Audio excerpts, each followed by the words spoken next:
uzi yuko Uwiteka ari we gihome kigukingira, ntugire ubwoba. Uwiteka Imana ni uje gukora igitangaza, ni uje kukuvana mu rungabangabo. Humura, kiragutuza, menya neza yuko Uwiteka ari we gihome kirekire kigukingira. Uwiteka ni wo mwungere w'ubugingo, ntugatinye, humura. Iyo mwijuru nije ugutabara, iyo mwijuru iri mu ruhande rwawe, Imana iri mu ruhande rwawe. None ubwo Uwiteka ari mu ruhande rwawe, umubisha yava hehe? Ntaho yava. Uwiteka ari mu ruhande rwawe, ntaho umubisha yava. Ntugatinye rero, nyamara menya neza yuko umwanzi ntabwo aba kure, ariko nubwo ataba kure, Imana nayo iri mu ruhande rwawe. Nubwo bakuvanye mu byawe, nubwo wabuze ibyawe, ariko Uwiteka Imana aje kubigusubiza, kuko ari Imana. Dawidi aho yari ahantu mu ishyamba, ariko igihe cyarageze ava muri iryo shyamba, umwanzi we amaze gutanga. Yego, ntukifuze yuko abanzi bapfa, oya, ahubwo uzifuze yuko abanzi bawe bagumaho, babona uburyo Uwiteka Imana akuzamura akagushyira hejuru. Haleluya, haleluya. Nshuti bakundwa kandi inshuti nishimira kumenyana nijoro, nejejwe no kongera kubonana namwe mbasuhuza mu izina rya Yesu Kristo umwami wacu.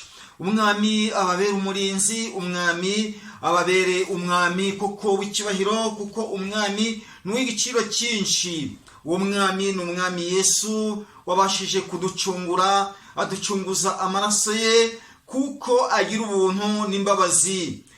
Umwami agira umurava, umwami Yesu agira umurava, kandi buri gihe cyose ahora atuba hafi, ntabwo abasha kudutererana. Twongereye kuganira ku ijambo ry'Imana. Ijambo ry'Imana rihumuriza imitima, ijambo ry'Imana rirafasha, ijambo ry'Imana ribohora uboshywe. Ijambo ry'Imana iyo ryinjiye mu buzima ribasha guhumuriza ubuzima bwacu. Ijambo ry'Imana rero ni ingenzi, ndakurarikira kugira ngo ubashe kuritegera amatwi. Hari icyo Imana igushakaho mwa ino minsi ya none. Hari n'impamvu ugejeje kino gihe, kuko hari benshi batakiriho, nyamara mwavukiye rimwe ariko ntabwo bakiriho. Kuba wowe rero ukiriho ntacyo watanze.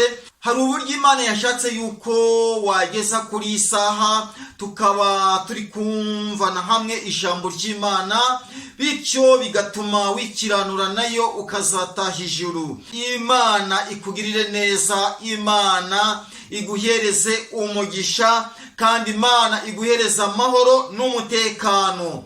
Amazina yanjye ni Pasiteri Uzabakiriho Yonasi. Ndagusaba kugira ngo duturize Uwiteka Imana yacu. Niba aribwo bwa mbere ugeze hano kwa ino channel Holiness TV, ndagusaba gukora subscribe kugira ngo ibiganiro bizajya bitegurwa, bizajya bikugereraho ku gihe. Nawe ubwawe wakoze subscribe, Imana iguhereze umugisha. Mwese Imana ibafashe, ibagirire neza, mubashe kubana mu bumwe no mu rukundo, tuyobowe n'ijambo ry'Imana. Bityo rero ndagusaba kugira ngo tubashe kuganira ku ijambo ry'Imana mu gitabo cya Zaburi ya 62 umurongo wa 1 kugeza umurongo wa 5. Dusenga Imana Data kugira ngo aya magambo turi buze kumvana hamwe atugirire umumaro. Mana yacu muremyi w'ijuru n'isi, turagushimye. Singizwa dawe Mana yacu, singizwa mutanga bugingo. Ijambo tugiye kuganirira hamwe ritugirira umumaro, bityo imitima yacu ihore ishishikarira kumenya ibyawe, nawe ubwawe utebuke uture mu mitima yacu, kuko ari wowe dukeneye. Tubisabye mu izina rya Yesu Kristo umwami wacu, amen. Imana ibagirire neza. Tugiye kuyoborwa n'ijambo ry'Imana mu gitabo cya Zaburi igice cya 62 umurongo wa 1 turageza umurongo wa 5. Dusome mu izina rya Yesu. Umutima wanjye uturize Imana yonyine, niyo gakiza kanjye, ni igihome kirekire kinkingira, sinzanyeganyezwa cyane. Muzageza he gutera umuntu ngo mumwicane mwese nk'inkike ibogamye nk'uruzitiro runyeganyega? Cyonyine nicyo bajya inama, ni ukugira ngo bamusunike ngo agwe ave mu cyubahiro cye. Bene data nshuti bakundwa, iri ni ijambo ry'Imana. Iri jambo ry'Imana ni ijambo ririmo rivuga amagambo akomeye, kuko harimo amagambo akomeye. Iyi ni zaburi ya Dawidi. Muri byose muzi yuko Dawidi yageze mu bihe birushya, mu bihe bikomeye, ubwo yahigwaga n'umwami Sawuli. Yaramuhigaga cyane, akamuhigana n'ingabo ze. Ubwo Dawidi nawe yarahungiye mu ishyamba, ahungana n'ingabo ze, buri wese n'ingabo ze, buri wese n'ingabo ze. Dawidi iyo yarari n'ingabo ze, ariko umwami Sawuli aramuhiga ngo amwice. Bityo ntabwo Imana yabishatse, igihe cyarageze Dawidi ararokoka, ariko umwanzi wamuhigaga abasha gutanga, ari we mwami Sawuli. Uyu Dawidi rero aterura amagambo agira ati, umutima wanjye uturize Imana yonyine. Umutima wanjye uturize Imana yonyine. Aho niho yabonye yuko hari umukiro gusumbya ibindi byose. Guturiza Uwiteka Imana hari umukiro wo kubasha kugera mu buhungiro bwiza, kandi bwa bundi umwana w'umuntu atagomba kuba yavogera ngo abashe kubugeramo. Burya ubuhungiro bwawe iyo bwabaye mu guturiza Uwiteka, ni ibya mbere kandi by'igiciro gusumbya ubuzima busanzwe umwana w'umuntu abamo yiheba. Uyu Dawidi rero we yaravuze ati, umutima wanjye utuzirize Imana yonyine. Nta wundi yakagombye gutuzirizaho umutima usibye umwami w'ikirenga, umuremyi w'ijuru n'isi, Imana isumba byose, Imana ishoboye byose. Aho niho agomba gutuziriza Uwiteka.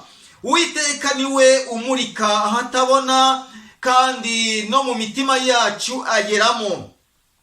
Bityo iyo amuritse mu mutima hakageramo umucyo, umwijima urahunga, hakaboneka gutuza. Ibituma tudatuza nta n'umwijima, umwijima w'icuraburindi, aribwo bwihebe, bigatuma twiheba, twiganyira, bigatuma tujyana umutima kure, bamwe bikabaviramo kwiyahura. Ijambo ry'Imana riratubwira riti, ntukihebe, ntutinye, kuko Uwiteka Imana ari kumwe nawe. Uwiteka ari kumwe natwe. Iyo umwana w'umuntu iyo yikiranuye n'Imana, umutima we akawegereza Kristo, icyo gihe ahumurizwa n'ijambo ry'Imana. Nta bwihebe, nta kibazo. Kwiheba ntabwo ari byiza. Kunyeganyezwa n'imiyaga ya sekibi ntabwo ari byiza. Muri icyo gihe ntabwo uba ukomejwe n'ijambo ry'Imana. Tugomba gukomezwa n'ijambo ry'Imana. Ntukihebe rero. Uyu mwami Dawidi we umutima we yumvaga yuko awuhereje Uwiteka.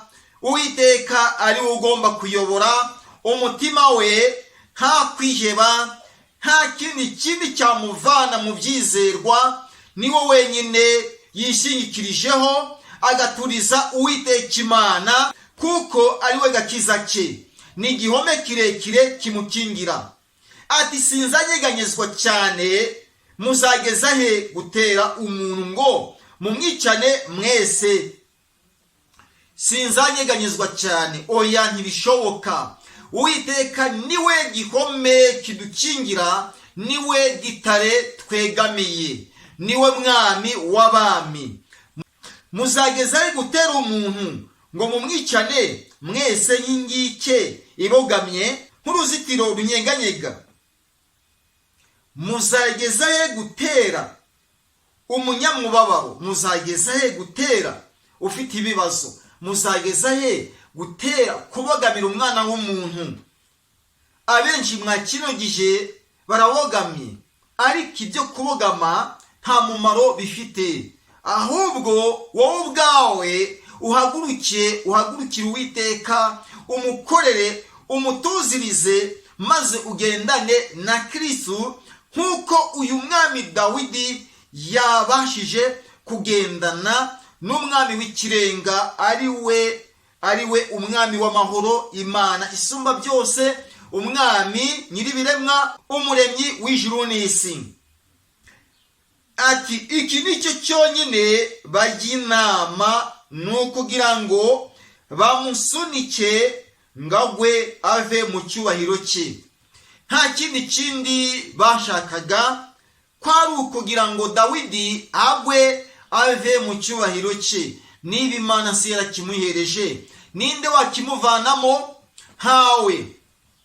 Nawe ndakurarikira kugira ngo uze utuzirize Uwiteka Imana, ugendane n'Imana Data, ugendere mu rukundo rw'Imana, utuzirize Uwiteka. Ibikugoye byereka Uwiteka, ibikuruhije byereka Uwiteka. Bamaso gusa ugendane n'Imana. Uwiteka arakuzi, humura ntacyo uzaba. Nubwo hari ibiguhiga, nubwo hari ibikugenza, iyo mu ijuru yonyine gusa nije gutabara, kandi iyo mu ijuru yonyine gusa niyije guhindura ibyanze guhinduka.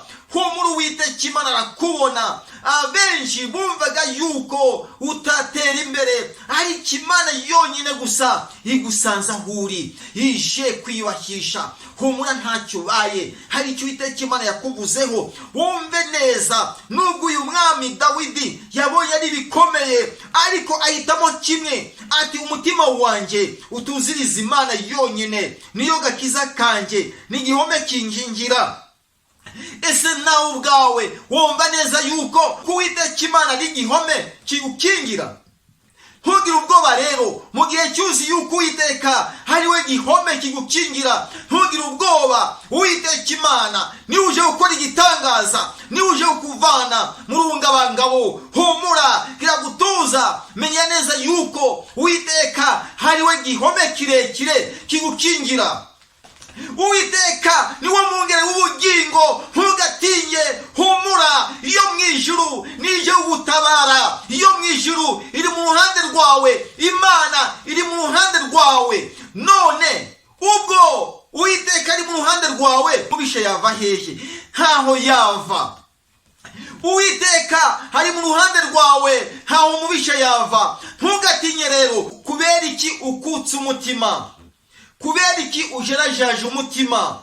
Ese umwami wawe yagiye hehe? Umwami wawe arahari, n'uw'icyubahiro. Gira kwizera, Uwiteka arakuzi, ntacyo uzaba, nta n'icyo uzamuburana. Uwiteka niwe gitare kirekire kigukingira. Abisi bumva neza yuko wavaho. Abana b'abantu bumva neza yuko wavaho. Abana b'abantu bumva yuko bakugusha mu kagambane. Abana b'abantu bumva yuko utatera imbere. Ariko nubwo bimeze bityo, Uwiteka Imana niwe gihome kirekire kigukingira ku manyana n'ijoro, kiragutuza. Iyo mwijira kuzi kandi gufiteho umugambi, we kunyegagezwa n'imiyaga ya sekibi. Humura, Uwiteka Imana ni wowe wenyine gusa uri mu ruhande rwawe.